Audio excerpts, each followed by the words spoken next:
La clique dorée, partie 13, chapitre 25.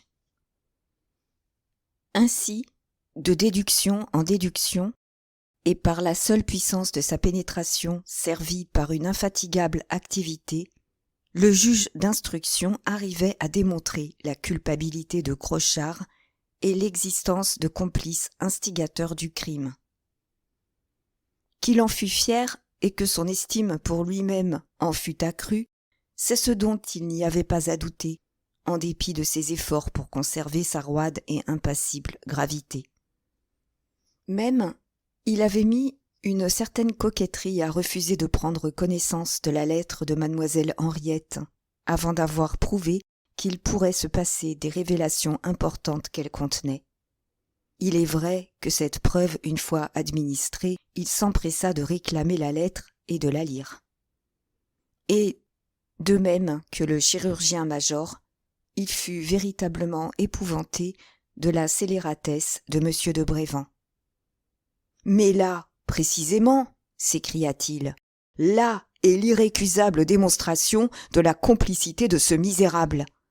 Jamais il n'eût osé abuser si lâchement de la confiance de mademoiselle de la Ville-Audry, s'il n'eût été persuadé, s'il ne se fût cru certain que le lieutenant Champcet ne reverrait plus la France. » Puis, après quelques minutes de réflexion, « Et cependant, ajouta-t-il, je sens qu'il y a là quelque chose qui nous échappe. La mort de M. Champcet était résolue avant son embarquement. Pourquoi ? Quel intérêt direct et pressant M. de Brévand y avait-il à cette époque ? Il faut qu'il se soit passé entre eux quelque chose que nous ignorons. » « Quoi ? Ah, voilà ce que je ne puis concevoir. Mais retenez bien ceci, docteur, l'avenir nous ménage la découverte de quelques nouveaux mystères d'iniquité. » Telle avait été la préoccupation de ces deux hommes, qu'ils ne s'étaient pas aperçus du vol des heures et qu'il ne fallut rien moins que la nuit qui tombait pour leur rappeler tout le temps qui s'était écoulé depuis qu'ils étaient ensemble. Le magistrat se leva et, rendant au docteur la lettre de mademoiselle Henriette, « Est-ce donc, interrogea-t-il, la seule qu'ait reçue M. Champcet ? Non, mais celle-ci est la seule qu'il ait décachetée. Vous répugnerait-il de me communiquer les autres ? » Le digne chirurgien hésita. « Je vous les remettrai, monsieur, répondit-il enfin, si vous me jurez que l'intérêt de la justice l'exige. Seulement, pourquoi ne pas attendre ? » Il n'osa dire « Pourquoi ne pas attendre la mort de M. Champcet ?» Mais le juge comprit. « J'attendrai donc, » fit-il. Tout en causant, ils étaient arrivés à la porte du palais. Ils échangèrent une poignée de main, et le chirurgien-major, le cœur serré par les plus sinistres appréhensions, reprit lentement le chemin de l'hôpital. Une surprise immense l'y attendait. Daniel, qu'il avait quitté dans une situation désespérée, mourant, Daniel dormait du plus calme et du plus parfait sommeil. Son visage pâli avait repris son expression accoutumée. Sa respiration était libre et régulière. « C'est à n'y pas croire, » murmura le vieux guérisseur, dont l'expérience était absolument déroutée. « Je ne suis qu'un âne, et la science n'est qu'un vain mot. » Et s'adressant à Le Floch, qui respectueusement s'était levé à son entrée, « Depuis combien de temps ton officier repose-t-il ainsi ? » demanda-t-il. « Depuis 1 heure, mon commandant. »« Comment lui est venu ce sommeil ? » ?»« Tout naturellement, mon commandant. Après votre départ, le lieutenant a bien encore un peu battu la campagne, mais il n'a pas tardé à se tenir tranquille, et finalement, il m'a demandé à boire. Je lui ai donné une tasse de tisane. Il l'a bu, et ensuite il m'a prié de l'aider à se tourner du côté du mur. Je l'ai aidé, et j'ai vu qu'il restait comme cela, le bras replié et le front dans sa main, comme un homme qui pense à des choses très tristes. Mais voilà qu'au bout d'1 quart d'heure, tout à coup, il m'a semblé qu'il râlait. Vite, je me suis avancé sur la pointe du pied et j'ai regardé. Je m'étais trompé. Le lieutenant ne râlait pas, il pleurait à chaudes larmes, à pleins yeux, et ce que j'avais entendu, c'étaient des sanglots. Ah, mon commandant, Ça m'a donné comme un coup de barre, là, dans l'estomac. C'est que je le connais, voyez-vous. Et pour qu'un homme comme lui pleure ni plus ni moins qu'un enfant, il faut qu'il souffre plus que pour mourir. Saint bon Dieu, si je savais où les prendre, les canailles qui lui font des misères. » Ses poings se crispaient en disant cela, et très positivement, il jaillit de ses yeux quelque chose comme une larme qui se perdit dans les rides de son visage hâlé. « Pour lors, continua-t-il d'une voix étranglée, je compris pourquoi mon lieutenant avait voulu être tourné du côté du mur, et je me reculai sans bruit. L'instant d'après, il s'est mis à parler tout haut, mais il n'avait plus le délire allé. Et que disait-il ? Ah, dame, il disait comme cela, pauvre Henriette, pauvre Henriette. Toujours cette bonne amie qu'il appelait quand il avait la fièvre. Et il disait encore, c'est moi qui la tue, c'est moi qui suis cause de tout. Niais, imprudent, fou, il a juré ma mort et celle d'Henriette, le misérable, le jour où, moi, imbécile, d'honnête homme, je lui ai confié toute ma fortune. Il a dit cela ? En propre parole, mon commandant, mais mieux, beaucoup mieux. Le vieux chirurgien semblait abasourdi. Ce diable de juge avait deviné, grommela-t-il. C'est autre chose qu'il soupçonnait. La voilà. Vous dites, mon commandant ? Interrogea le digne matelot. Rien qui t'intéresse. Poursuis. Pour l'or, donc. Mais je n'ai plus rien à vous dire, sinon que je n'ai plus rien entendu. Mon lieutenant est resté dans la même position jusqu'au moment où j'ai allumé la lampe. Alors, il m'a commandé de le virer de bord et de baisser l'abat-jour, ce que j'ai fait. Il a encore poussé 2 ou 3 gros soupirs. Puis, bonsoir, plus personne. Il était endormi tel que vous le voyez là. Et comment étaient ses yeux quand le sommeil l'a pris ? Très calme et très clair. Le docteur eut ce mouvement d'épaule de l'homme qui se trouve en face d'un événement qui dépasse son entendement, et, à demi-voix, « Il s'en tirera », murmura-t-il. « C'est évident. Le second miracle, que j'avais déclaré impossible, se fera. Ou plutôt, il est fait. » Puis, s'adressant à Le Floch, « Tu sais où je loge ? » ?»« Oui, mon commandant. » »« Si ton officier s'éveille cette nuit, tu m'enverras chercher. » »« Bien, mon commandant. » Mais Daniel ne s'éveilla pas, et c'est à peine s'il venait d'ouvrir les yeux quand, le lendemain matin, sur les 8 heures, le chirurgien-major entra dans sa chambre. Dès le premier coup d'œil donné à son malade, « Décidément, s'écria joyeusement le docteur, l'imprudence d'hier n'aura pas de suite. » Daniel ne répondit pas, mais après que le vieux chirurgien l'eut examiné attentivement, « Maintenant, docteur, commença-t-il, une question, une seule. Dans combien de jours serais-je à même de me lever et de m'embarquer ? » « Eh, mon cher lieutenant, nous avons le temps de penser à cela. » »« Non, docteur, non. Il me faut une réponse. Fixez-moi une époque et j'aurai le courage de patienter jusque-là. L'incertitude me tuerait. Oui, je saurais attendre, bien que je souffre comme un damné. » L'émotion du digne chirurgien était visible. « Je sais ce que vous souffrez, mon pauvre Champsay, fit-il. J'ai lu la lettre qui a failli vous tuer bien plus sûrement que la balle de Crochard. Je crois que d'aujourd'hui, en 1 mois, vous serez en état de partir. »« 1 mois, dit Daniel, du ton dont il eût dit 1 siècle. Et après un moment, « Ce n'est pas tout, docteur. J'ai à vous demander de me faire donner les lettres que je n'ai pas pu lire hier. »« Quoi ? Vous voulez ? Ah, c'est une imprudence, cela. » »« Non, docteur, rassurez-vous, le coup est porté. Si je ne suis pas devenu fou hier, c'est que ma raison peut subir sans chanceler les plus effroyables épreuves. J'ai, Dieu merci, toute mon énergie. Je sais qu'il faut que je vive pour sauver Henriette, pour la venger si j'arrive trop tard pour la sauver. Avec cette pensée, soyez tranquille, je vivrai. Le chirurgien-major n'hésita plus, et l'instant d'après, Daniel brisait d'une main ferme les enveloppes des 2 lettres de mademoiselle de la Ville-Audry. L'une, fort longue, n'était guère que la répétition de celle de la veille. L'autre n'avait que 10 lignes. Monsieur de Brévand sort de chez moi. Au regard atroce du misérable, quand il m'a dit en ricanant de ne pas compter sur votre retour, j'ai compris. Daniel, cet homme en veut à votre vie et il a payé des assassins. Pour moi, sinon pour vous, je vous en conjure, soyez prudent. Prenez garde, veillez sur vous.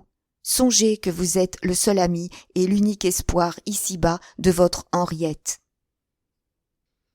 Alors, véritablement, on put voir que Daniel n'avait pas trop présumé de ses forces et de son courage. Pas un muscle de son visage ne bougea, son regard resta droit et limpide, et c'est de l'accent de la plus froide ironie qu'il dit « Voyez ceci, docteur.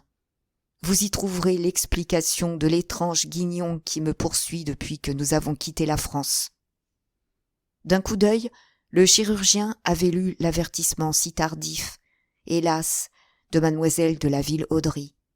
« Ajoutez autre chose encore, fit-il. Monsieur de Brévand ne pouvait prévoir que l'assassin payé par lui serait assez maladroit pour se laisser prendre. » La révélation était si inattendue que Daniel se dressa sur ses oreillers. « Quoi » s'écria-t-il. « L'homme qui a tiré sur moi est arrêté ?» Ce fut le Floch, incapable de se contenir plus longtemps, qui répondit. « Un peu, oui, mon lieutenant, et arrêté par moi, le gredin, avant que son fusil fût seulement refroidi. » Le docteur n'attendit pas les questions qu'il lisait dans les yeux de son malade. « Le Floch dit vrai, mon cher lieutenant, » déclara-t-il. « Et si on ne vous a parlé de rien, c'est que la moindre émotion pouvait vous être fatale. L'événement d'hier ne l'a que trop prouvé. Oui, l'assassin est en prison. »« Et son compte est bon, » gronda le brave matelot. Mais Daniel, haussant les épaules, « Ce n'est pas à lui que j'en veux, » prononça-t-il. « Pourquoi lui en voudrais-je, plus qu'à une balle qui m'a frappé ? Cet abject coquin n'est qu'un instrument.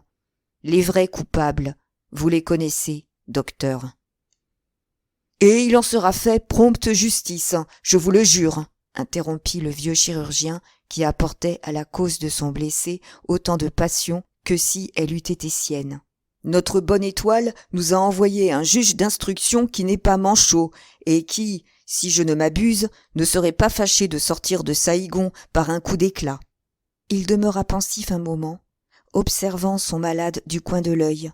Puis, tout à coup, « J'y songe, » reprit-il. « Pourquoi ne le verriez-vous pas, ce juge ? Il brûle de vous interroger. Consultez vos forces, lieutenant. Vous sentez-vous en état de le recevoir ? » « Qu'il vienne !» s'écria Daniel. « Qu'il vienne ! De grâce, docteur, envoyez le chercher. »« Je ferai mieux, mon cher Champsay.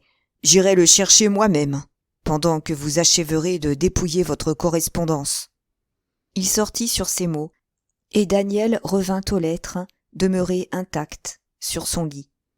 Il y en avait 7, 4 de la comtesse Sarah et 3 de monsieur de Brévand.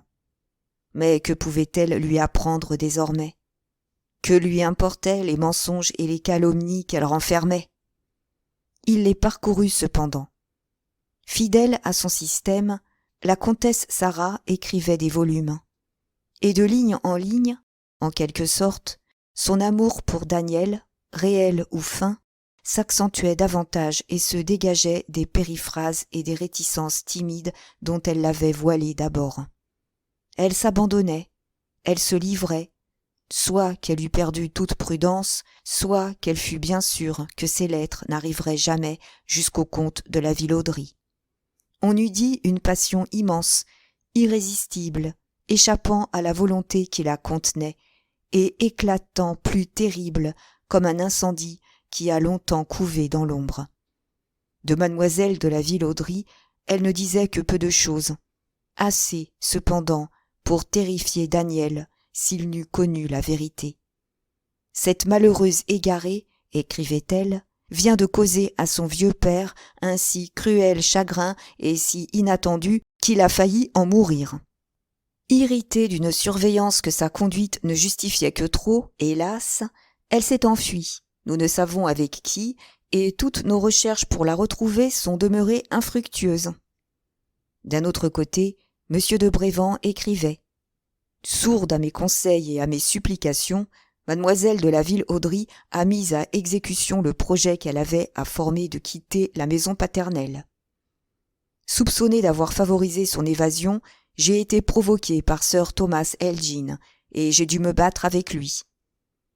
Un journal que je joins à ma lettre vous donnera les détails de notre rencontre et vous apprendra que j'ai été assez heureux pour blesser ce gentleman peu honorable, mais tireur de premier ordre. Hélas, cher et excellent Daniel, pourquoi faut-il que le devoir de l'amitié me contraigne à vous avouer que ce n'est pas pour vous garder la foi qu'elle vous avait jurée, que mademoiselle Henriette souhaitait si ardemment son indépendance. Ne désirez pas votre retour, mon pauvre ami. Vous souffririez trop en retrouvant indigne de vous, indigne d'un honnête homme, celle que vous avez tant aimée. Croyez que j'ai tout fait pour m'opposer à des désordres devenus un scandale public. Je n'ai réussi qu'à m'attirer sa haine, et je ne serais pas surpris qu'elle fît tout au monde pour nous amener à nous couper la gorge. C'était à confondre l'esprit et à faire douter de son bon sens, tant cette impudence dépassait tout ce que l'imagination peut concevoir de plus monstrueux.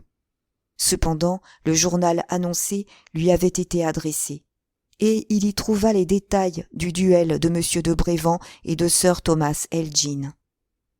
Qu'est-ce que cela signifiait ?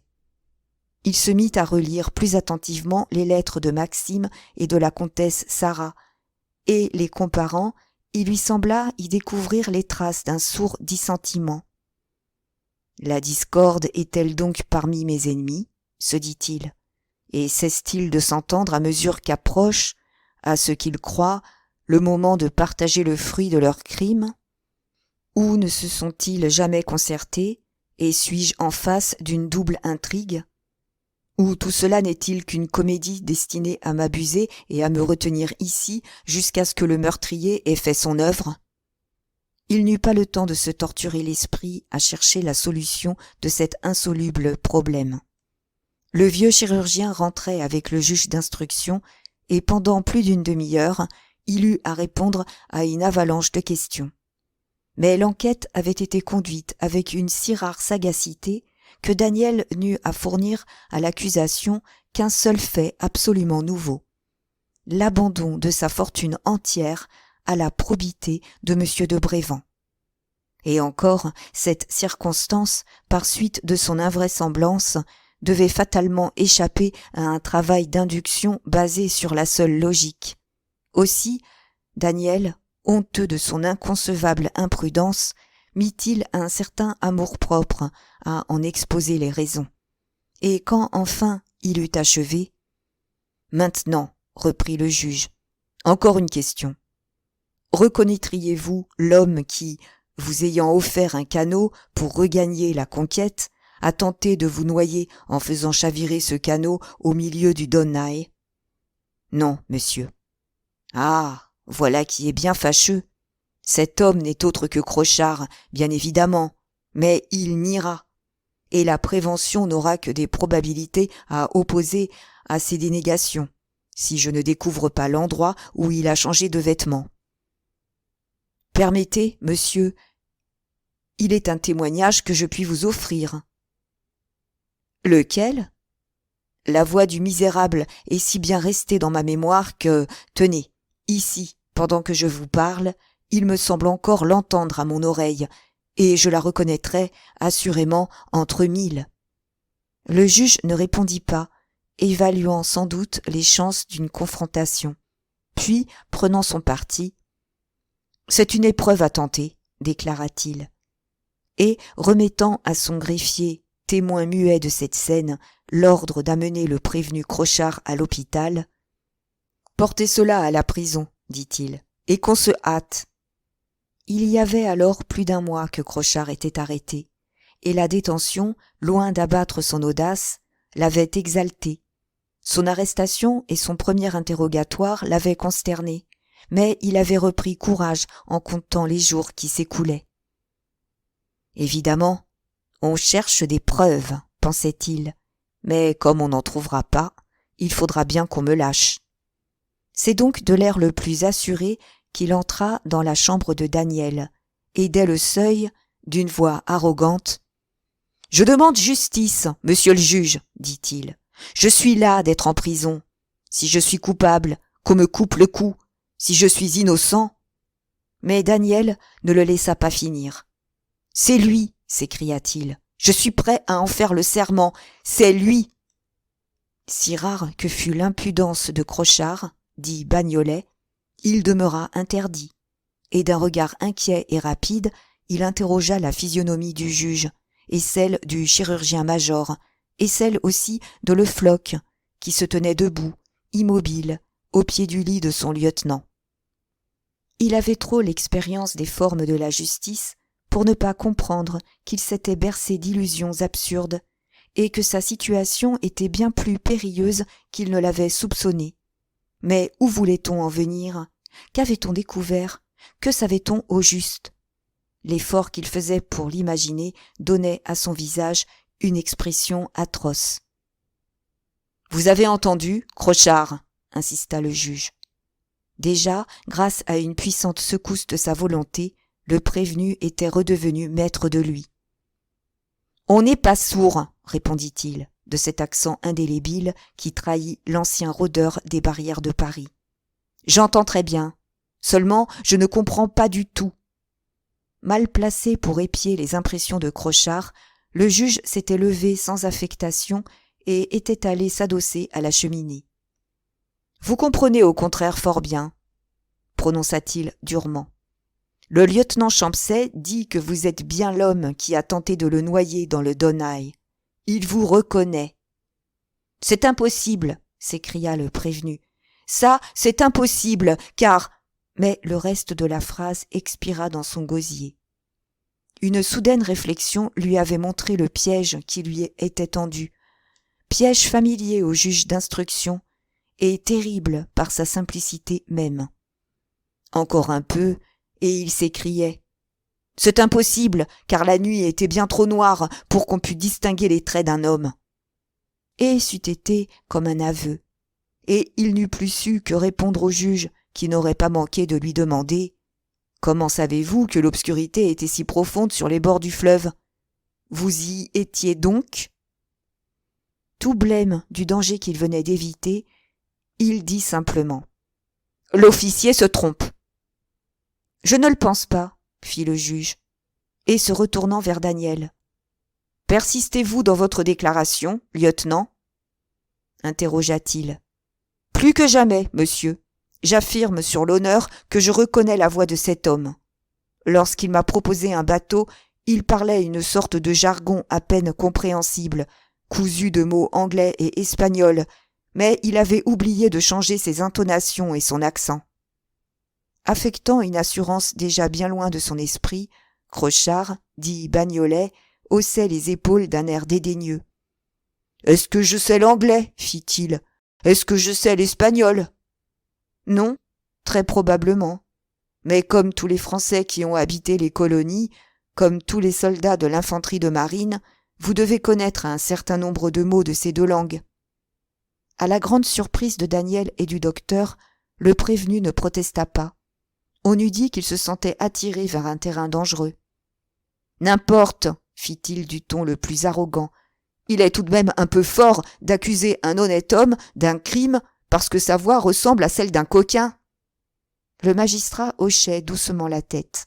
« Prétendez-vous être un honnête homme, vous, Crochard ?» dit-il. « Comment ? Si je le prétends, qu'on fasse venir mes patrons. »« C'est inutile, je connais votre passé, depuis la première escroquerie qui vous a valu 4 mois de prison jusqu'au vol qualifié pour lequel vous avez été condamné aux travaux forcés lorsque vous étiez au régiment. » Une profonde stupeur se lisait sur les traits de Crochard, mais il n'était pas homme à abandonner, sans la disputer, une partie dont sa tête était l'enjeu. « Eh bien, vous êtes dans l'erreur, monsieur le juge, prononça-t-il froidement. J'ai été condamné à 10 ans, c'est vrai, lorsque j'étais troupier, mais c'était pour avoir frappé un supérieur qui m'avait puni injustement. Vous mentez. Un ancien soldat de votre régiment, en garnison à Saïgon, vous le prouvera. » Pour la première fois, le prévenu se troubla visiblement. Il voyait tout à coup surgir son passé. Ce passé qu'il croyait ignoré ou oublié, et il savait de quel poids des antécédents tels que les siens pèseraient dans la balance de la justice. Alors il changea de tactique, et se grimant d'une doucereuse humilité, « On peut avoir commis une faute, soupira-t-il, sans être pour cela capable d'assassiner un homme. Tel n'est pas votre cas. Oh, monsieur le juge, est-il possible de dire une chose pareille? Moi qui ne ferais pas du mal seulement à une mouche. Malheureux coup de fusil, faut-il que j'aie peu de chance? » C'est de l'air du plus profond dégoût que le juge depuis un moment observait le prévenu. « Tenez, interrompit-il brusquement, épargnez-vous d'inutiles dénégations. Tout ce que la justice a intérêt à savoir, elle le sait. Ce coup de fusil tiré à la chasse était votre 3e tentative d'assassinat. » Crochard recula d'un pas. Il était devenu livide. Cependant, il eut encore la force de prononcer d'une voix étranglée. « C'est faux !» Mais le juge avait en main trop de preuves pour laisser se prolonger cet interrogatoire. « Qui donc, reprit-il, a, pendant la traversée, lancé une énorme poulie sur la tête de M. Champcet? Allons, ne niez pas. L'émigrant qui était près de vous sur la vergue, qui vous a vu et que vous aviez conjuré de vous garder le secret, a parlé. Voulez-vous que je le fasse venir ?» Une dernière fois, Crochard ouvrit la bouche pour protester de son innocence, mais il ne put articuler une syllabe. Il était écrasé, anéanti. Il tremblait de tous ses membres et ses dents claquaient.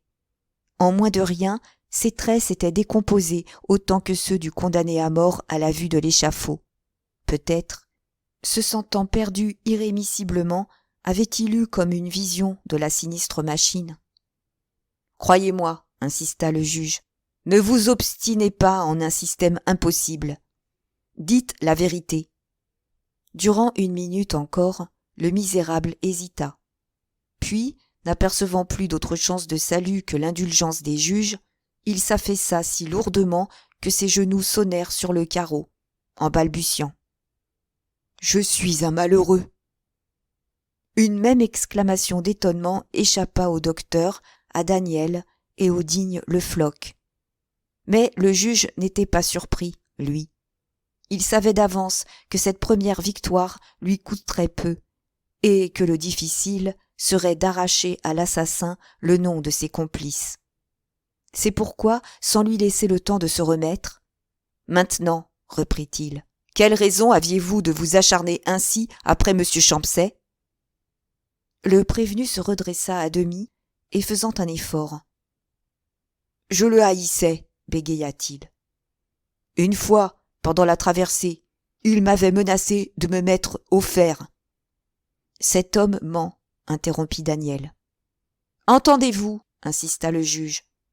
Voyons, décidément, vous ne voulez pas dire la vérité. Eh bien, je la dirai pour vous.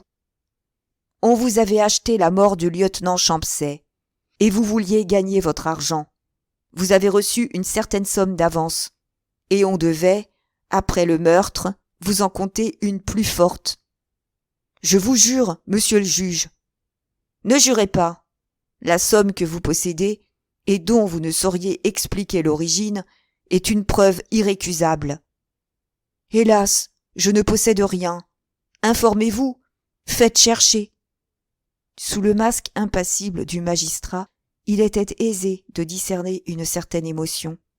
Le moment était venu de frapper le coup décisif et de juger de la valeur de son système d'induction. Au lieu donc de répondre au prévenu, il s'adressa aux gendarmes qui l'avaient amené. « Vous allez, leur dit-il, conduire le prévenu dans la pièce voisine. Vous lui ferez quitter ses vêtements et vous les explorerez minutieusement pour vous assurer qu'il n'y a rien de caché entre les doublures. » Déjà, les gendarmes s'avançaient pour exécuter l'ordre, mais d'un bond, l'assassin se dressa sur ses pieds, et d'un ton de rage contenu, « C'est inutile, fit-il. J'ai 3 billets de 1000 francs cousus dans la ceinture de mon pantalon. » Cette fois, l'orgueil du succès eut complètement raison de l'imperturbable sang-froid du juge d'instruction. Une exclamation de plaisir lui échappa, et il ne put se tenir de jeter à Daniel et au chirurgien-major ce regard triomphant qui, si clairement, signifie « Eh bien, que vous avais-je dit ?» Ce fut, il est vrai, l'affaire d'une seconde. Ses traits reprirent leur glaciale immobilité, et, s'adressant au prévenu, « Remettez-moi ces billets, » commanda-t-il. Crochard ne bougea pas, mais son visage livide trahit l'angoisse de la plus atroce souffrance. Et certes, en ce moment, il ne jouait pas la comédie. Lui prendre ces 3000 francs, prix du plus lâche et du plus exécrable attentat, ces 3000 francs pour lesquels il avait affronté l'échafaud, c'était lui arracher les entrailles mêmes. Pareil à la bête enragée qui se sent acculée, il s'était ramassé sur lui-même, et d'un regard furibond parcourait la chambre, cherchant peut-être une issue pour fuir, se demandant peut-être sur lequel de ces hommes qui l'entouraient il devait se précipiter. « Ces billets !» insista l'inexorable juge. « Faudra-t-il donc employer la force pour les avoir ?» Convaincu de l'inutilité, de la folie de toute tentative, le misérable baissa la tête. « Je ne peux pourtant pas découdre la ceinture de mon pantalon avec mes ongles, » dit-il d'une voix rauque. « Qu'on me donne un couteau ou des ciseaux. » C'est ce qu'on se serait bien gardé de faire.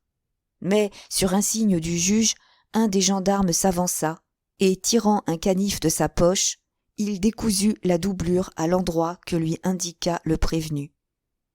Et une véritable convulsion de rage secoua l'assassin, lorsqu'apparut un petit paquet de papier fortement comprimé et réduit à leur plus mince volume.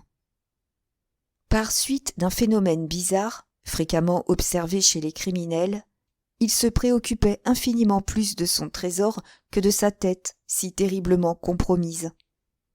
« Cet argent est à moi, » râla-t-il. « On n'a pas le droit de me le prendre. C'est une infamie que d'abuser de ce qu'un homme est tombé dans le malheur pour le dépouiller. » Accoutumé sans doute à de telles scènes, le magistrat, au lieu d'écouter Crochard, dépliait avec précaution le petit paquet. Il se composait de 3 billets de 1000 francs enveloppés dans une feuille de papier à lettres, toute crasseuse et usée et coupée au pli. Les billets de banque n'offraient rien de particulier. Mais sur la feuille de papier, on distinguait encore les traces d'une ligne d'écriture dont 2 mots seulement restaient parfaitement lisibles. Rue, université. « Qu'est-ce que ce papier, Crochard ?» interrogea le juge. « Je ne sais pas. Je l'aurais ramassé n'importe où. »« Quoi ? Vous allez mentir encore ? À quoi bon ? Il y a eu là, évidemment, l'adresse de quelqu'un demeurant rue de l'université. » Daniel tressauta sur son lit.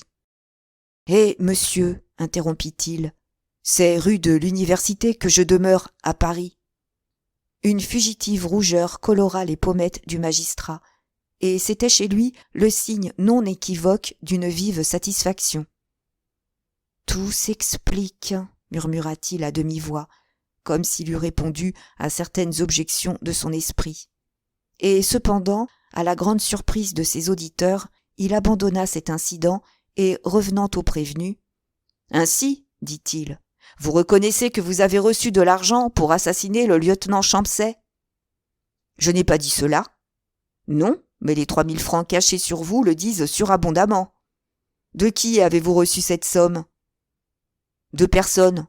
Je l'ai économisée. » Le magistrat leva les épaules et, enveloppant Crochard, dit Bagnolet d'un regard obstiné. « Je vous ai forcé d'entrer dans la voie des aveux, » prononça-t-il durement. « Persistez-y. Vous ne gagnerez rien, croyez-moi, à ruser avec la justice, et vous ne sauverez pas les misérables qui ont tenté votre cupidité. Un seul moyen vous reste de mériter quelque indulgence. La franchise, une franchise absolue. Ne le négligez pas. Mieux que personne, l'assassin était à même de comprendre toute la portée des paroles du juge et d'en bien pénétrer le sens. Néanmoins, durant plus d'une minute, il demeura indécis, secoué d'une sorte de tremblement nerveux, comme s'il se fût livré en lui un terrible combat. Même on l'entendit murmurer. « Je ne dénonce personne. Un marché est un marché. Je ne suis pas un mouchard. » Puis, tout à coup, se décidant et se dévoilant tel que l'avait deviné l'expérience du magistrat. « Ma foi, tant pis !» s'écria-t-il avec un ricanement cynique. « Puisque je suis dans le pétrin, les autres y seront aussi. Qui donc aurait eu le gros lot si j'avais réussi ? Pas moi, bien sûr. Et cependant, c'était moi qui risquais le plus. Pour lors donc, celui qui m'a payé pour faire l'affaire du lieutenant, c'est un nommé Justin Chevassa. » Un immense désappointement assombrit la physionomie de Daniel et du vieux chirurgien. Ce n'était pas ce nom qu'ils attendaient avec la plus poignante anxiété. « Ne me trompez-vous pas, Crochard ?» interrogea le magistrat, qui seul avait gardé le secret de ses impressions. « Qu'on me coupe le cou si je mens !» Disait-il vrai ? Le magistrat le crut, car interpellant Daniel, « Connaissez-vous quelqu'un du nom de Chevassa, monsieur Champsay ?» fit-il. « Personne, monsieur, et c'est la première fois que j'entends prononcer ce nom. » « Ce Chevassa peut fort bien n'être qu'un intermédiaire, » objecta le vieux chirurgien. « Oui, peut-être, » murmura le juge, « bien que pour de telles missions, on ne s'en fie guère qu'à soi. » Et, poursuivant son interrogatoire, « Qu'est-ce que ce Justin Chevassa ?» demanda-t-il au prévenu. « Un de mes amis. »« Un ami plus riche que vous, en ce cas. »« Pour ça, oui, vu qu'il a toujours de l'or plein ses poches, qu'il est mis dans le dernier genre et qu'il roule voiture. »« Que fait-il ? Quelle est sa profession ? » ?»« Ah, pour cela, monsieur le juge, je ne la connais pas non plus. Je ne lui ai pas demandé et il ne me l'a pas raconté.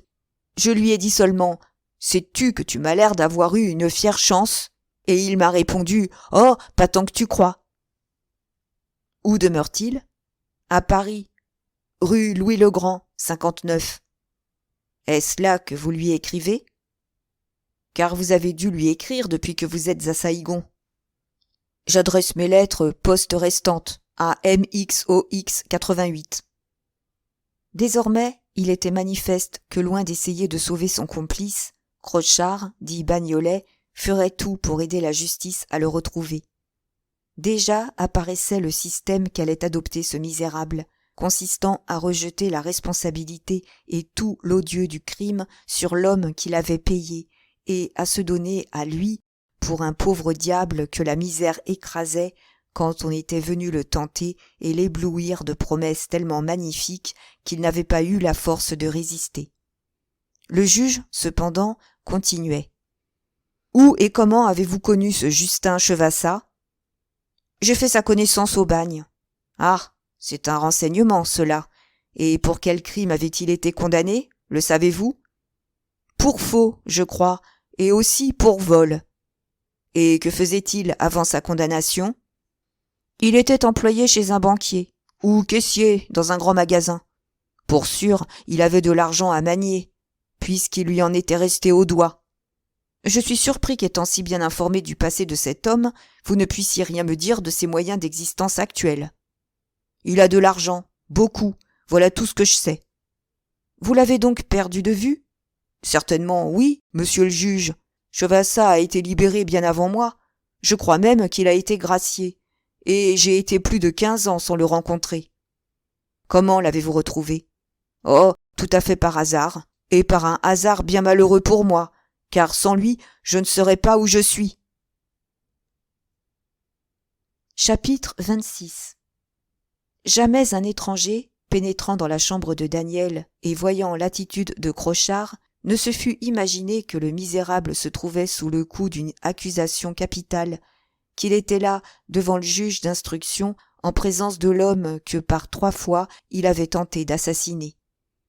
Ferré sur la jurisprudence qu'on professe au bagne, Crochard avait reconnu d'un coup d'œil que sa situation n'était pas si désespérée qu'il l'avait supposé tout d'abord, que si le jury rendait un verdict de mort, ce serait contre l'instigateur du crime et qu'il en serait quitte, lui, pour quelques années de travaux forcés. Voilà comment, avec cette insouciance quasi bestiale des gens qui, prêts à tout, sont préparés à tout, il avait bravement pris son parti de sa situation. Il était revenu de l'anéantissement où l'avait plongé la découverte de son crime, et l'accès de fureur dont il avait été saisi quand on s'était emparé de ses billets de banque s'était dissipé. Et maintenant, sous le personnage odieux du meurtrier, reparaissait le personnage prétentieux et ridicule de l'orateur des barrières et des maisons centrales, accoutumé à se faire écouter et tirant vanité de son éloquence. Il avait une pose étudiée, et il était évident qu'il soignait son débit, encore que bien des mots lui échappassent de cet argot des bouches parisiens qui trahit des habitudes crapuleuses. « C'était, commença-t-il, un vendredi, jour de malheur, la semaine avant le départ de la conquête. Il pouvait être 2 heures, je n'avais pas déjeuné, je n'avais pas un centime, et je m'en allais le long des boulevards, flânant et cherchant dans ma tête comment me procurer de l'argent. Je venais de dépasser la rue Vivienne, quand, près de moi, le long du trottoir, une voiture s'arrête, et j'en vois descendre un particulier cossu, cigare aux dents, chaîne d'or au gilet, fleurs à la boutonnière, qui entre dans un magasin de gants. Du coup, je me dis, c'est drôle, voilà une tête que j'ai vue quelque part. Et là-dessus, sans faire ni une ni deux, je vais me coller à la devanture du magasin, de côté, bien entendu, à une place d'où, sans être vu, je voyais très bien mon individu qui se carrait et qui riait en montrant ses dents, pendant qu'une belle fille lui essayait une paire de gants. Et plus je le regardais, plus je pensais, positivement, Bagnolet, quoique ce joli cœur n'ait pas l'air d'être de ta société, tu le connais. Cependant, comme je ne pouvais pas mettre 2 noms sur sa diable de figure, j'allais passer mon chemin, quand voilà que, subitement, la mémoire me revint, et je me dis, Crétonnerre, c'est un ancien camarade. Je dînerai. Malgré tout, je n'étais pas positivement sûr, parce que, dame, 15 ans, ça vous change rudement un homme, surtout quand il ne tient pas énormément à être reconnu. Mais j'avais ma petite manière à moi de vérifier la chose. J'attends donc mon gaillard, et, au moment où il traverse le trottoir pour regagner sa voiture, je lui emboîte le pas et je lui crie, pas trop fort pourtant, « Hé, Chevassa !» Qu'aucun de sort. On lui eût tiré un coup de canon à l'oreille, qu'il n'eût pas fait un saut pareil, qu'il ne se fût pas retourné si vivement. Et blanc qu'il était, autant que son faux col. Mais c'est égal, il ne perd pas la boussole le matin. Il se met à me regarder du haut de son lorgnon en me disant d'un air pincé, « Plaît-il, mon brave ? Est-ce à moi que vous en avez ?» À quoi, moi, sûr de mon affaire, je réponds, « Oui, c'est à toi, Justin Chevassa. Est-ce que tu ne me remets pas ? Évariste Crochard, dit Bagnolet, hein ? Y es-tu maintenant ? » N'importe, monsieur persistait à faire sa tête et à me toiser. « Si vous ne filez pas, me dit-il, j'appelle un sergent de ville. » Dame, la moutarde commence à me monter au nez, et je me mets à crier, en le narguant, pour ameuter les passants. « De quoi ? De quoi ? De sergent ? Appelle-les donc. On nous mènera chez le commissaire de police. Si je me trompe, je ne serai pas pendu, mais si je ne me trompe pas, on rira. Qu'est-ce que j'ai à risquer, moi ? Rien du tout, puisque je n'ai rien. » Il faut vous dire que je le fixais en disant cela de l'air d'un homme qui n'a rien dans le ventre et qui tient à y mettre quelque chose. Lui aussi me fixait, et si ses yeux avaient été pistolets, mais ils ne l'étaient pas, et me sentant bien résolu, monsieur se radoucit. Pas de bruit, murmura-t-il en examinant d'un œil effaré les badauds qui commençaient à s'amasser. Et, faisant celui qui a très envie de rire, rapport aux badauds bien entendu, il me dit très bas et très vite. Dans le costume que vous portez, je ne puis vous faire monter avec moi dans ma voiture. Ce serait nous compromettre l'un et l'autre inutilement. Je vais renvoyer mon cocher et marcher. Vous me suivrez sans faire semblant de rien. Et quand nous serons dans une rue un peu détournée, nous prendrons un fiacre et nous causerons. Comme j'étais sûr de le repincer s'il essayait de se la briser, j'approuve l'idée. Allons-y gaiement, c'est entendu. D'un geste brusque, le juge d'instruction interrompit le prévenu. Il tenait essentiellement à ce que la déposition de Crochard fût textuellement écrite, et il venait de s'apercevoir que depuis un moment, son greffier ne pouvait plus suivre. « Reposez-vous un instant, Crochard, » fit-il. Et quand le procès-verbal fut mis au courant, et que le magistrat y eut rétabli quelques phrases laissées en blanc, « Maintenant, dit-il au prévenu, continuez, mais parlez plus lentement. » Le misérable sourit agréablement. Cette recommandation allait lui permettre de mieux prendre du temps et de soigner ses effets, et sa vanité s'en épanouissait, car il y a du cabotin au fond de toutes ces natures d'abjects scélérats. « Aussitôt pris, aussitôt pendu, reprit-il. Chevassa dit quelque chose à son cocher qui fouette le cheval. Et le voilà, lui, marchant sur le boulevard en se dandinant, faisant, comme ça, des moulinets avec sa canne, tirant de grosses bouffées de son cigare, comme s'il n'eût pas eu la colique de sentir son ami Bagnolet sur ses talons. Je dois dire qu'il avait d'autres amis, des gens très bien, qui le saluaient en passant. « Bonjour, cher !» Et même, il y en avait qui l'arrêtaient pour lui donner des poignées de main et tailler une bavette, mais il les quittait tout de suite en disant « Excusez, cher, je suis très pressé. » Ah, mais oui, il était pressé. Et moi, par derrière, qui voyais et qui entendais, je me faisais une once de bon sang. Quelque avantage qu'il y ait à ne pas interrompre un prévenu bavard qui s'échauffe en parlant et, par suite, s'oublie, le juge s'impatienta. « Faites-nous grâce de vos impressions, » prononça-t-il rudement. Ce n'est pas là ce qu'attendait Crochard. Aussi parut-il blessé. Et d'un ton rogue, « Bref, » continua-t-il, « mon particulier suit le boulevard jusqu'à l'Opéra-Comique, tourne rue Favart, traverse la place et enfile la rue d'Amboise. Là, un fiacre vide passait. Il l'arrête, commande au cocher de nous conduire à Vincennes, nous montons, et son premier soin est de baisser les stores.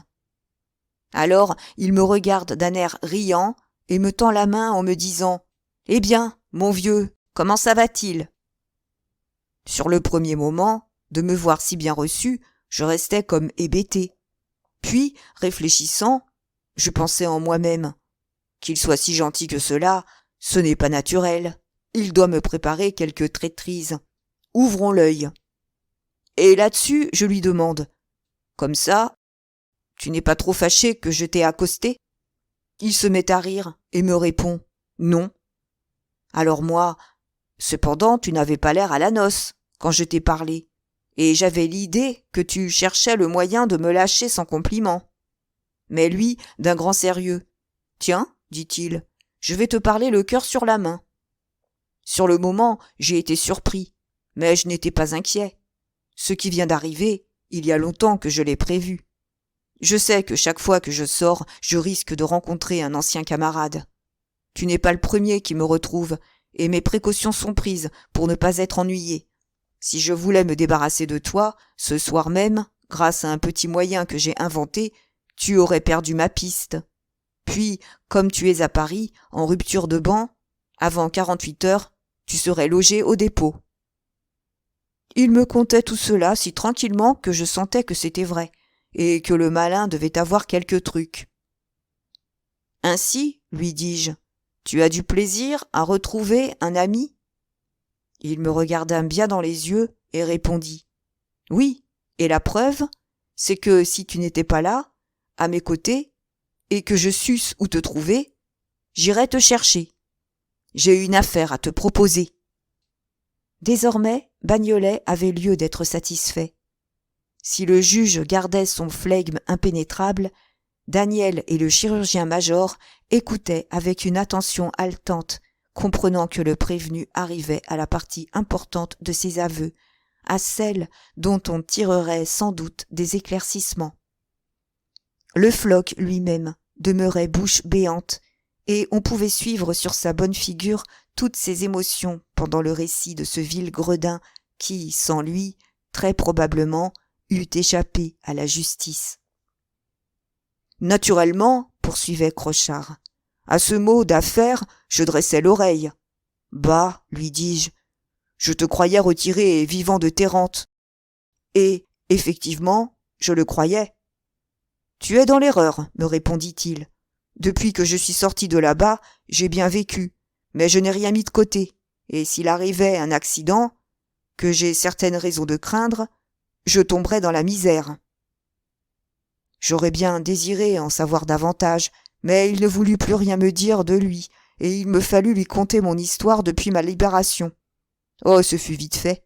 Je lui expliquai que rien ne m'avait réussi de ce que j'avais entrepris, qu'en dernier lieu, j'avais été garçon dans une gargote, qu'on m'avait mis à la porte, et que depuis 1 mois, j'étais sur le pavé, sans le sou, sans vêtements, sans logement, et réduit à coucher dans les carrières d'Amérique. « Puisque c'est ainsi, me dit-il, tu vas voir ce que c'est qu'un camarade. » Il faut vous dire que le fiacre avait marché pendant que nous causions, et qu'il remontait alors le faubourg Antoine. Mon chevassat soulève le store pour regarder dans la rue, et au moment où il aperçoit un magasin d'habillement confectionné, il commande au cocher d'aller s'arrêter devant.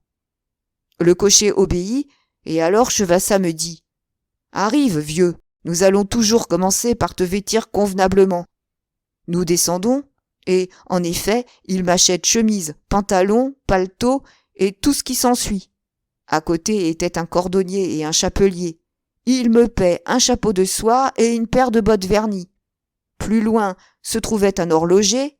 V'lan, il me fait cadeau d'une montre en or, que j'ai encore, et qu'on m'a prise au greffe de la prison quand j'ai été écroué. Enfin, il y va de son billet de 500, et de plus, il me donne 80 francs pour faire le garçon. Dame, il ne faut pas demander si je le remercie, une fois remonté dans le fiacre. Après une misère comme celle d'où je sortais, se sentir renippé, ça remonte fièrement le moral. Je me serais jeté dans le feu pour Chevassat.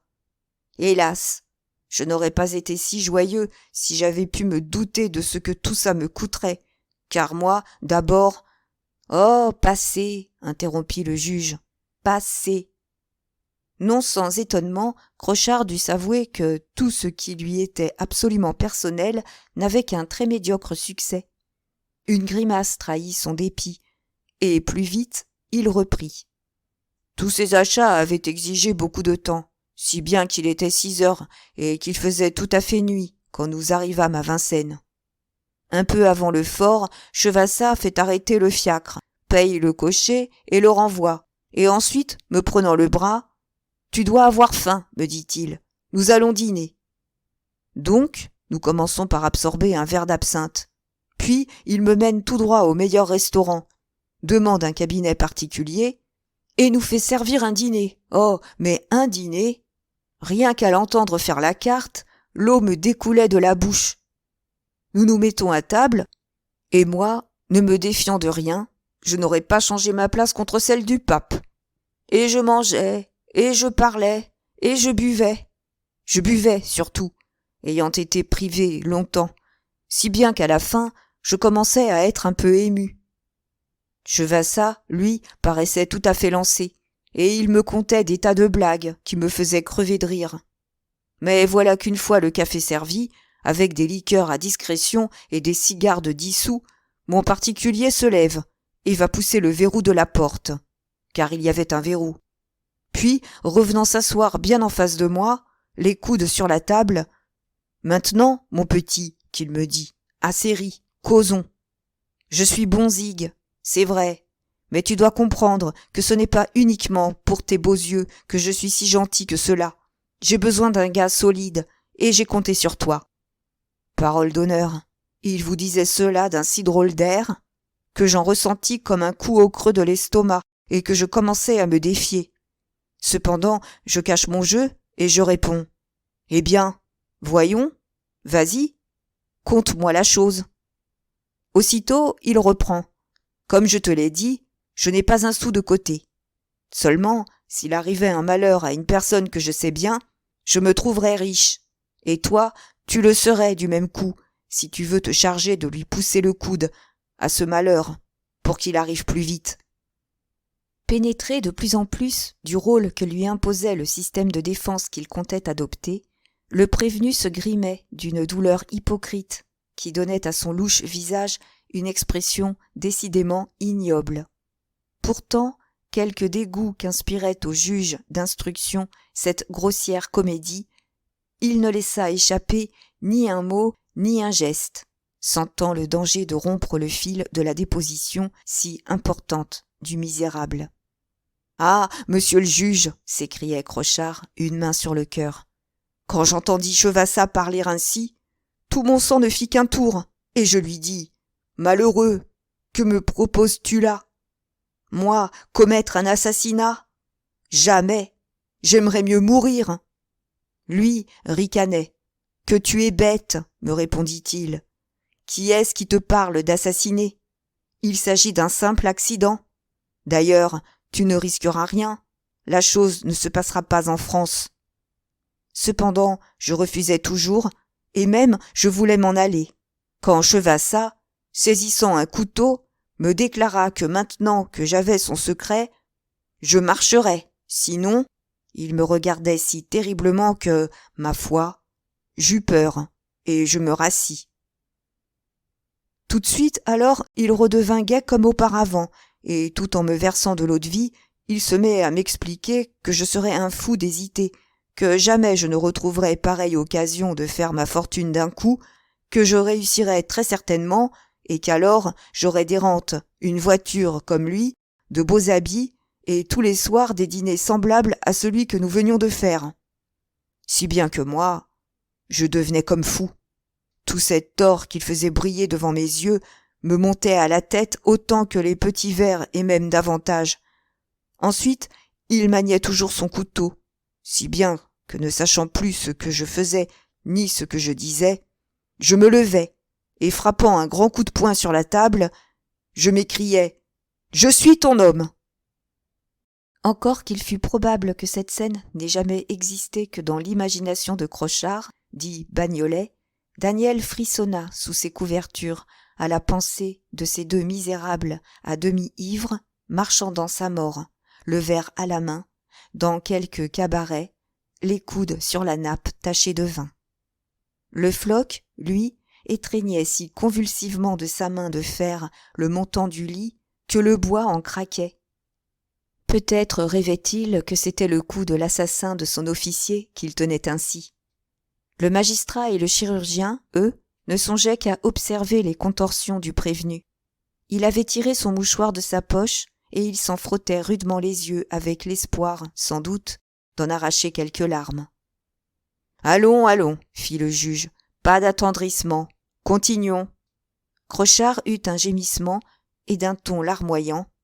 « On me hacherait en morceaux, poursuivit-il, qu'on ne me ferait pas dire ce qu'il s'est passé après cela.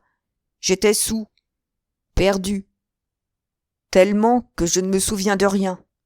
D'après ce que m'a conté Chevassa, on a été obligé de me porter jusqu'à un fiacre, et il m'a conduit dans un hôtel du faubourg Saint-Antoine, où il m'a fait donner une chambre. C'est là que je me réveillai, le lendemain, un peu avant midi, la tête lourde comme du plomb, et me demandant si ce que je me rappelais de l'histoire du restaurant était bien arrivé, et si ce n'était pas plutôt la boisson qui m'avait donné le cauchemar. Malheureusement, ce n'était pas un mauvais rêve, et je n'en fus que trop sûr quand le garçon de l'hôtel me montra une lettre. C'était Chevassa qui m'écrivait de me rendre chez lui, rue Louis-le-Grand, où il m'attendait pour déjeuner et causer de l'affaire.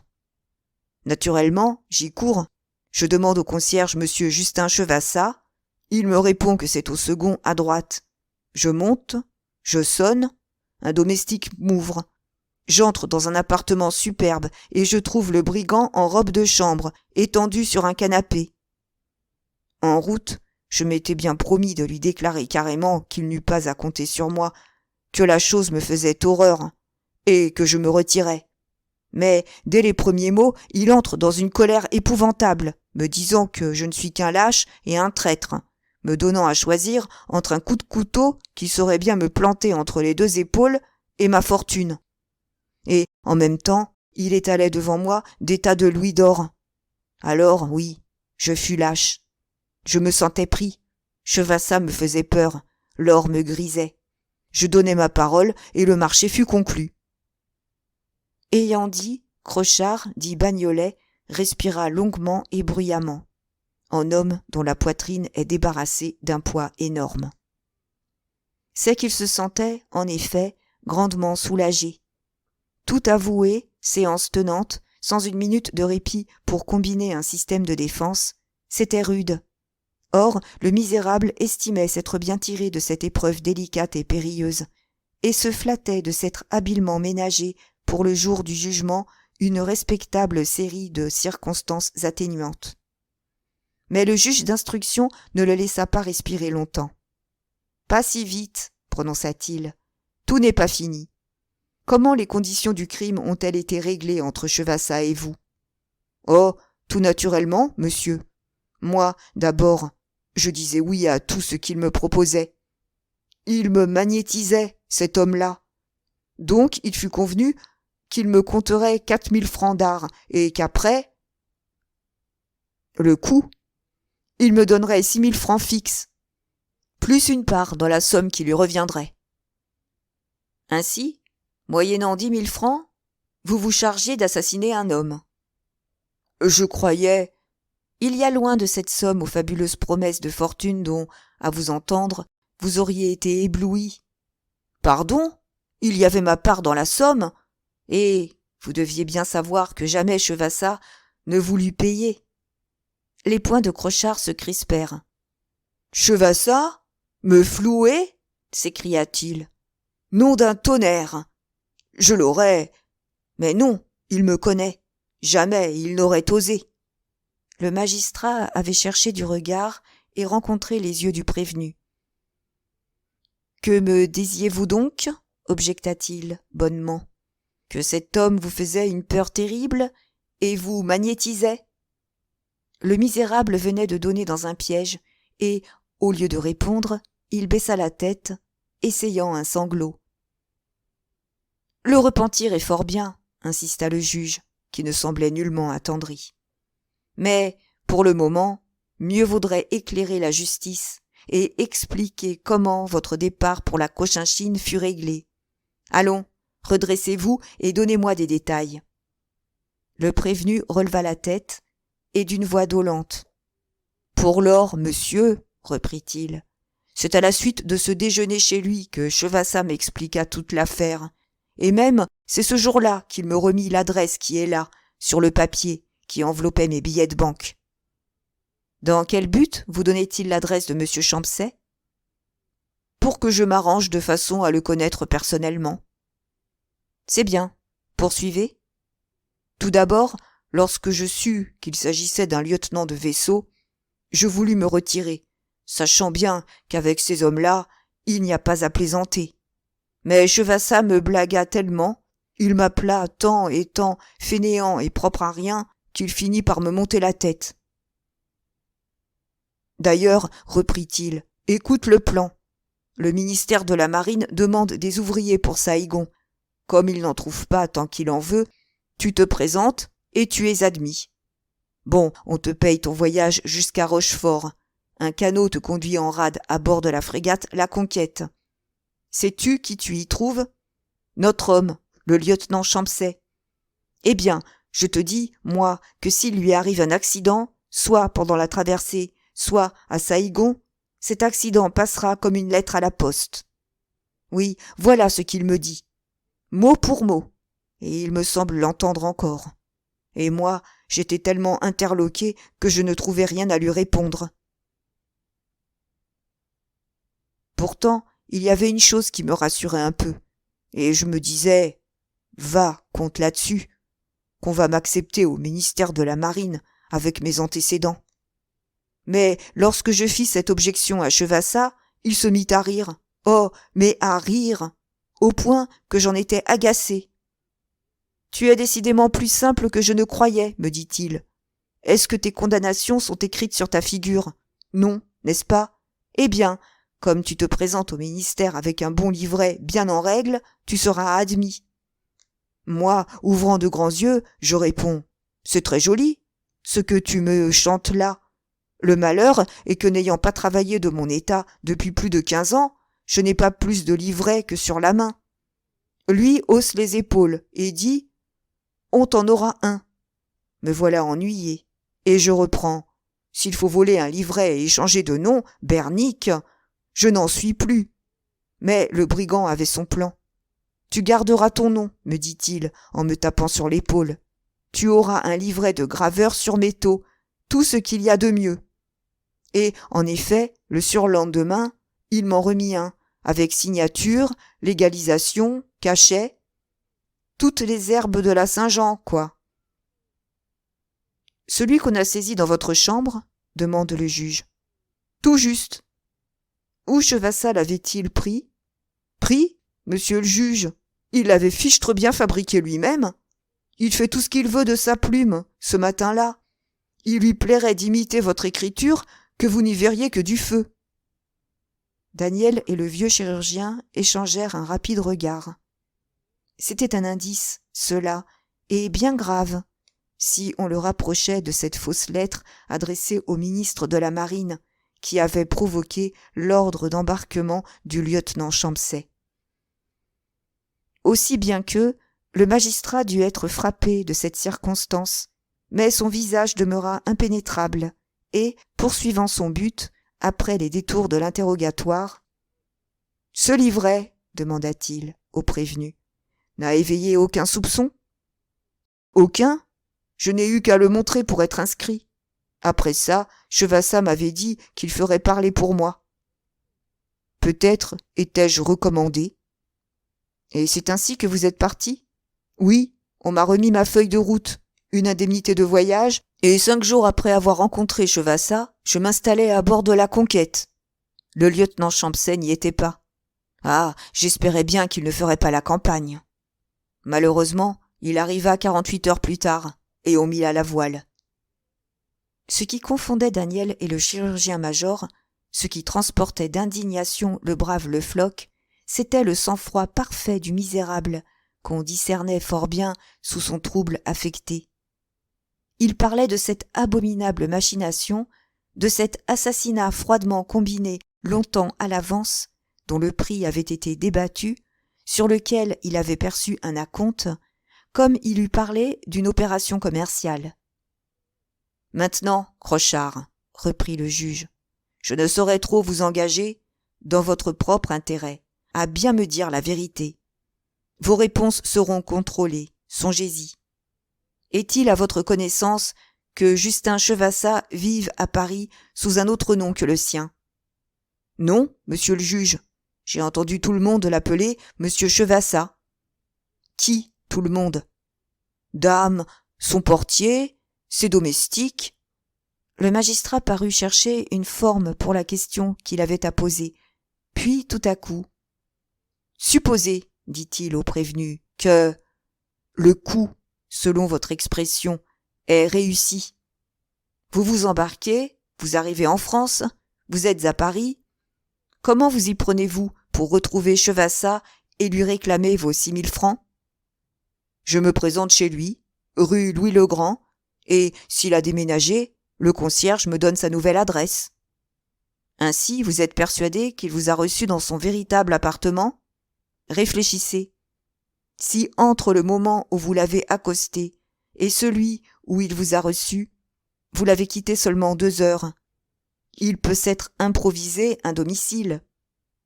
Et je n'ai pas menti, monsieur. À la fin du dîner, j'étais perdu de boisson, et je ne me suis réveillé que le lendemain vers midi. Chevassa a eu la nuit et la matinée à lui. Puis, un soupçon soudain traversant l'esprit de Crochard.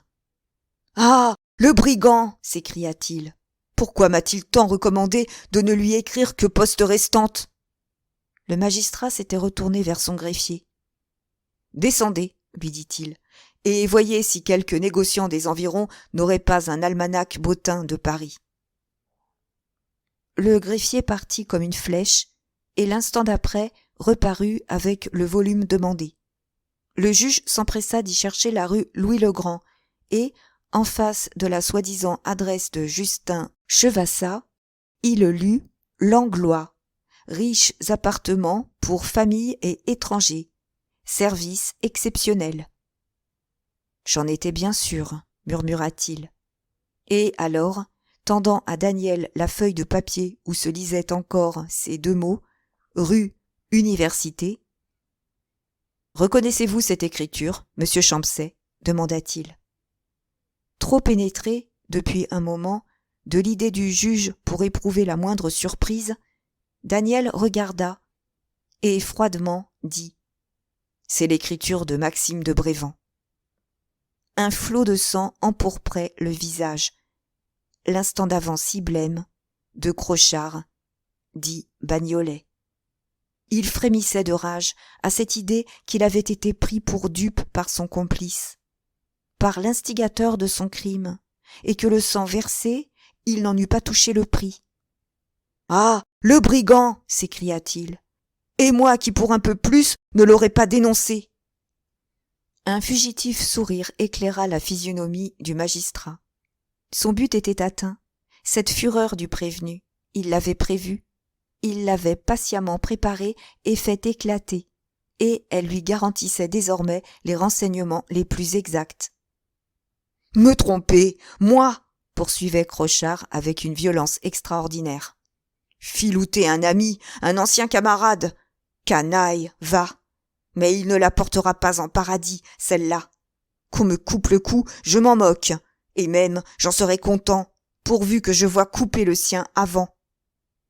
Il n'est pas encore arrêté. Mais rien n'est si facile que de le pincer, monsieur le juge. Il doit être inquiet de ne pas recevoir de mes nouvelles, et je suis sûr qu'il va tous les jours à la poste restante demander s'il n'y a pas de lettre à l'adresse MXOX 88. Je puis lui écrire. Monsieur le juge veut-il que je lui écrive? Je lui dirai que j'ai encore une fois manqué mon coup, et que même j'ai été arrêté, mais que la justice n'ayant rien découvert, j'ai été relâché. Avec ça, le gredin se tiendra tranquille comme Baptiste, et les agents n'auront qu'à prendre l'omnibus pour aller l'arrêter à domicile. Si le magistrat laissait ainsi s'épancher la colère du prévenu, c'est qu'il savait par expérience de quel raffinement de vengeance est capable la haine d'un scélérat contre le complice qui l'a trahi. Et il espérait que la rancune enragée de celui-ci lui fournirait peut-être quelque fait nouveau ou une idée ingénieuse. Trompé dans son attente, « La justice ne saurait descendre à de tels expédients », prononça-t-il.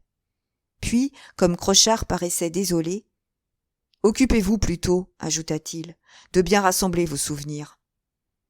N'auriez-vous pas oublié ou volontairement omis quelques circonstances propres à faciliter la tâche de l'instruction? Non, j'ai bien tout dit. Vous n'avez à fournir aucune preuve de la complicité de Justin Chevassa, de ses efforts pour vous pousser au meurtre, du faux qu'il a commis pour vous procurer un livret?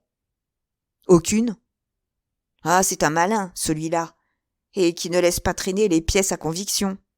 Mais il a beau être fort, si on nous confrontait, je me chargerais, rien qu'avec mes yeux, de lui faire sortir la vérité du ventre. On vous confrontera, n'en doutez pas. Le prévenu parut stupéfait. On fera donc venir Chevassa ici? Interrogea-t-il. Non, c'est vous qu'on enverra en France, pour y être jugé. Un éclair de joie brilla dans les yeux du misérable. Sa traversée serait rude, il n'en doutait pas, mais être jugé en France, c'était pour lui la certitude presque absolue d'échapper à une condamnation capitale. De plus, il se délectait à cette perspective de voir Chevassa à ses côtés, sur le même banc de la cour d'assises. « Comme cela, insista-t-il, on m'embarquera ? Sur le premier navire de l'État qui quittera Saïgon. Le juge était allé s'asseoir devant la petite table où écrivait son greffier, et, rapidement, il parcourait le procès-verbal de ce long interrogatoire, cherchant s'il ne s'y trouvait point de lacune. Cela fait. À 7 heures, dit-il au prévenu. Donnez-moi le signalement aussi exact que possible de Justin Chevassa. Crochard, à 2 ou 3 reprises, passa la main sur son front et, l'œil fixe, le cou tendu, comme s'il eût décrit un fantôme soudainement évoqué. Chevassa, dit-il, est un homme de mon âge, mais il ne paraît pas plus de 27 à 28 ans. C'est même ça, ce qui m'avait tant fait hésiter sur le boulevard, quand je l'ai retrouvé. C'est un beau gars, très bien de sa personne, blond et qui porte toute sa barbe. Il a l'air spirituel, les yeux doux, et sa figure inspire tout de suite la confiance. Ah, c'est bien là Maxime, interrompit Daniel. Et, illuminé d'un souvenir, « Le floc !» cria-t-il. Le digne marin tressauta, et prenant mécaniquement la respectueuse attitude d'un matelot devant un officier, « Mon lieutenant, fit-il, depuis que je suis malade, on a apporté ici une partie de mes effets. Tous, mon lieutenant. Eh bien, cherche-moi un gros livre rouge avec des fermoirs en argent. Tu as dû le voir entre mes mains quelquefois. Connu, mon lieutenant, je sais où il est. » Et en effet, il ouvrit une des malles entassées dans un des coins de la chambre, et en retira un album de photographies que, sur un signe de son officier, il remit au juge d'instruction. « Veuillez, monsieur, disait en même temps Daniel, demander au prévenu si, parmi les 60 ou 80 personnes dont j'ai là le portrait, il n'en connaît aucune. » L'album fut passé à Crochard, dit Bagnolet, qui le feuilleta un moment, puis tout à coup, d'un air ahuri, s'écria « C'est lui, Justin Chevassa, le voilà. Oh, c'est bien lui !» De son lit, Daniel pouvait voir la photographie désignée. « C'est celle de Maxime, » prononça-t-il. Après cette épreuve si décisive, il n'y avait plus à en douter. Maxime de Brévand et Justin Chevassa n'étaient bien qu'un seul et même scélérat.